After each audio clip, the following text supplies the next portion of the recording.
현대자동차의 사장이 스페인 사람이 된다고 합니다.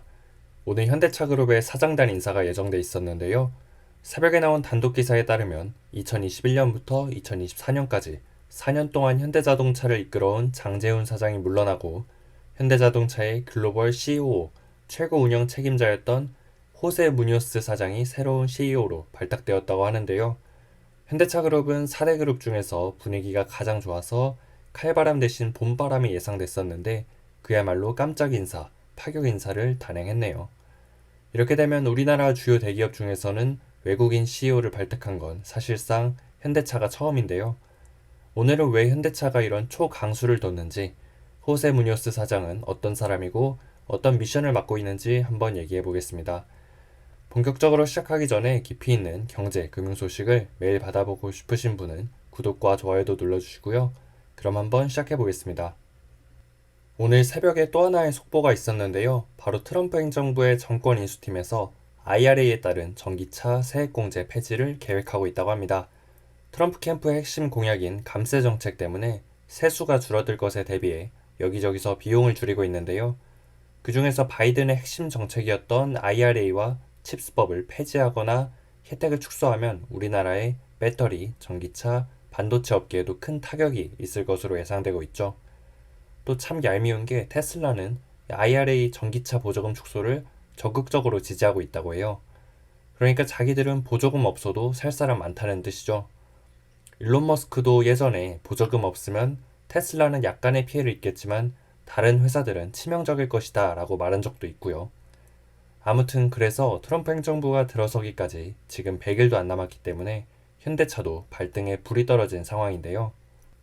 그래서 현대차가 빼든 카드가 바로 외국인 CEO 호세 무뇨스 사장입니다. 이미 현대차 사내이사 명단에 이름을 올렸을 정도로 현대차 안에서는 입지가 큰 인물이고요. 최근에 트럼프 대통령이 당선되고 나서 정의선 회장이 미국 사업을 점검하러 갔을 때에도 장재훈 사장과 이분이 동행하기도 했습니다. 이분은 스페인 사람이고요. 푸조 시트로행에서 자동차 딜러로 시작해서 대우자동차, 도요타를 거치고 닛산에서 유럽, 북미, 중국 법인장을 한 뒤에 2019년에 현대자동차로 합류했습니다. 딱 봐도 해외 법인장 경험이 되게 많죠. 현대차에서도 중남미, 북미 법인장을 맡고 있고 유럽, 인도, 중동, 아프리카까지 그야말로 현대차의 전 세계 세일즈를 책임지는 중책을 맡고 있는데요. 실제로 이분의 주도하에 현대차가 미국 시장에서도 판매량을 30%나 늘렸고요. 더 중요한 건 양보다 질이었는데 세단에서 SUV로, 내연기관차에서 전기차랑 하이브리드 차로 전환하는 데 성공하면서 이익 체질도 아주 많이 좋아졌고요. 이런 역량을 인정받아서 현대차의 CEO가 되었기 때문에 호세 무뇨스 사장이 앞으로 맡을 임무도 IRA 폐지에 맞서서 미국 시장의 점유율을 유지하고 또 한편으로는 전기차 캐즘을 극복하는 것이겠습니다. 현대차는 예전부터 해외 출신 임원들을 많이 영입했었죠. 대표적으로는 자동차 좋아하는 분들은 모두 아시는 피터 슈라이어라고 독일 출신의 자동차 디자이너가 있는데요. 아우디와 폭스바겐에서 이름을 알렸고 현대차 그룹에서도 제네시스랑 K5 디자인을 총괄하면서 자동차 디자인 거장의 반열에 올랐죠. 그리고 지금은 그분 밑에서 수석 디자이너로 일했던 루크 돈커볼케 사장이 현대차 그룹에서 특히 제네시스 디자인을 이끌고 있고요. 이분들 모두 계열사 사장까지 한 인물입니다.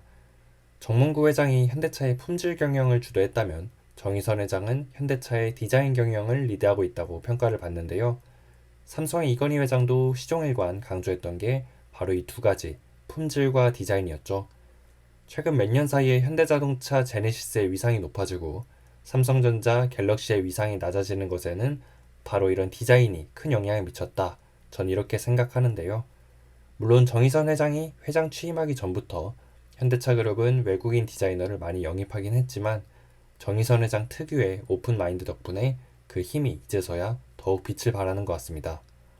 사실 장재훈 사장은 임기 동안 현대차를 매우 잘 이끌어왔고 실적으로도 증명했기 때문에 당연히 유임되지 않을까 싶었는데요.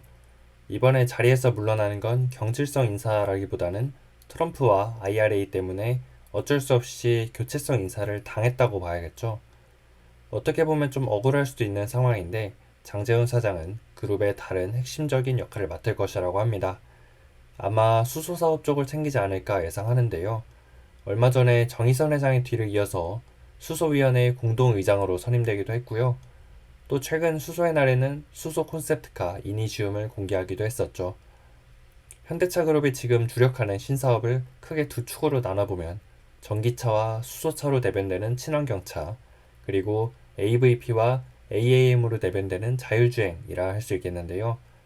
자율주행 쪽은 포티투닷 송창현 대표가 총괄해서 진행하고 있다 보니까 아무래도 친환경차와 국내 사업을 전반적으로 관리하거나 밸류업 같은 주가 부양책 쪽으로 힘을 쏟지 않을까 예상됩니다. 오늘은 현대차 그룹의 사장단 인사, 그 중에서도 현대차 사장으로 깜짝 발탁된 외국인 CEO 호세 무뇨스에 대한 얘기를 해봤는데요. 앞으로 현대차 그룹이 계속해서 좋은 모습을 보여준다면 성과주의, 능력주의 인사가 우리나라 기업에도 많이 퍼질 것 같습니다. 그동안 우리나라 회사들은 연공 서열도 확실했고 삼성맨, 현대맨 이렇게 하던 순혈주의가 되게 강했잖아요. 그런데 이걸 확실히 깨버린 게 정의선 회장의 현대차 그룹이었거든요. 장재훈 사장도 삼성 출신이고요. 디자인 총괄들도 다 외국 완성차 회사에서 잘하던 사람들을 영입한 것이고, 또 자율주행을 총괄하는 송창현 사장도 네이버에서 영입한 거고요. 이번에 CEO로 임명된 호세 무뇨스 사장도 결국엔 다 외부 영입이었습니다. 물론 외부 영입이 무조건 내부 육성에 비해 좋다는 건 아닌데요. 확실한 건 내부 육성만 하고 순혈주의만 계속해서 강조하면 필패할 수밖에 없다는 겁니다. 정몽구 회장이 이건희 회장에 비해서 경영 능력은 뒤처졌을지 몰라도 승계 작업은 훨씬 더 잘했다는 생각이 드는데요. 삼성전자가 요즘 여러 문제를 겪고 있지만 특히 이재용 회장이 자신의 사람들로 자신의 경영을 하지 못하고 고인물들에게 끌려다니는 듯한 느낌이 드는 게 정말 심각한 문제인 것 같습니다. 조만간 삼성그룹의 인사도 진행될 텐데 위기를 타개하기 위한 보다 과감한 결정을 내렸으면 하고요. 오늘의 영상은 이것으로 마치도록 하겠습니다. 재밌게 보셨다면 구독과 좋아요도 한 번씩 부탁드리겠습니다.